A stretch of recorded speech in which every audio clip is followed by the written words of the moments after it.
안녕하세요. 모든 경기 종목을 다루고 있는 토서관입니다. 하루도 빠지지 않고 많은 경기들의 조합픽을 프리미엄 정보방에서 매일 공유하고 있습니다. 참여를 원하시는 분들은 영상 하단 댓글 보시면 오픈 채팅 링크 있으니 문의 주시길 바라며 구독과 좋아요 한 번씩 부탁드리겠습니다. 그럼 이번 경기 정보 시작하겠습니다. 이번 영상에서는 토트넘과 에버턴 경기에 대해서 알아보도록 하겠습니다. 토트넘은 잉글랜드 1부 3위로 승패 무승승 최근 3경기에서 무패를 달리면서 좋은 페이스를 보여주고 있는 중이며, 특히 지난 프랑크푸르트전에서는 손흥민이 오랜만에 멀티골을 넣으면서 343 전형에서도 손흥민과 케인이 파괴력을 보여줄 수 있다는 점을 증명한 것이 고무적이었습니다. 최근 343의 윙백 위주 축구에서 지적받았던 것은 윙백들 때문에 양측면 자원들이 희생해야 했다는 점이었는데, 지난 경기에서는 손흥민에게 적극적인 침투를 주문하면서 직접적으로 공격 포인트를 생산하는 역할을 맡겼던 것이 주요했습니다. 그동안 351을 사용해야 한다는 비판이 많았는데 343을 쓰고도 다득점에 성공할 수 있다는 실마리를 잡았다는 점에서 지난 경기에서 얻은 것은 승리 그 이상이라고 할 수 있겠습니다. 지난 경기에서 2골을 실점하기는 했지만 한 골은 세트피스 상황에서 나온 것이었기 때문에 참작의 여지는 있는데, 올 시즌 실점 제어 능력이 전반적으로 아쉽기는 하지만 리그 홈 4경기에서는 사실점으로 어느 정도 실점을 상쇄하는 모습을 보여주는 상황입니다. 측면 윙백 페리시치의 적극적인 공격 가담으로 인한 측면 수비 리스크는 어느 정도 갖추고 있으나 300의 견고함은 상당한 수준입니다.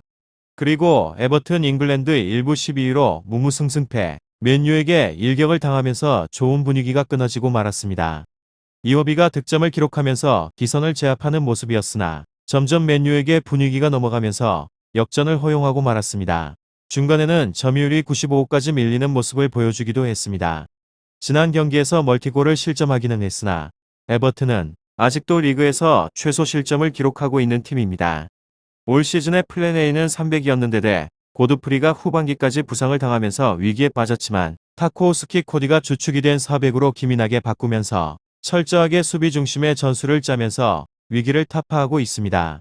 다만 다소 수세적으로 경기를 풀어나가는 경우가 많기 때문에 득점력이 아주 뛰어난 수준까지는 아닙니다. 특히 원정에서는 점유율을 다소 내려놓는 경우가 많으며 이적생 맥닐과 무페이의 카운터의 공격을 의존하는 경우가 많습니다.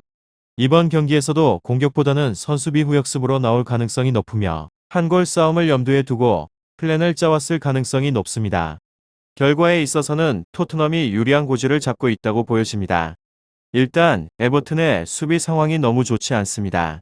램파드 감독이 수비적으로 성장한 모습을 보이고 있고 아직까지도 최소 실점 팀 지위를 유지하고 있는 것은 높게 평가할 수 있지만, 주력 수비수들의 부상 행진으로 인해 플랜 A인 300을 사용하지 못하고 있는 상황으로 지난 경기에서도 멀티 실점을 기록했고 경기 분위기를 맨유에게 완전히 내주는 모습도 보여주고 말았습니다. 토트넘의 수비 리스크가 없다고 할 수는 없지만 이번 경기에서 에버튼이 철저하게 역습 위주로 풀어나갈 가능성이 높기 때문에 대량 실점까지는 나오지 않을 가능성이 높다는 점 참고해 주시길 바랍니다. 더 궁금하신 사항에 대해서는 이야기를 통하여서 궁금증을 풀어가 보시길 바랍니다. 유익한 정보가 되셨다면 구독과 좋아요 한 번씩 부탁드립니다. 그리고 최종 조합과 정답치는 항상 프리미엄 정보방에서 매일 공유하고 있으니 참고해 주시고 이번 영상 마무리하겠습니다.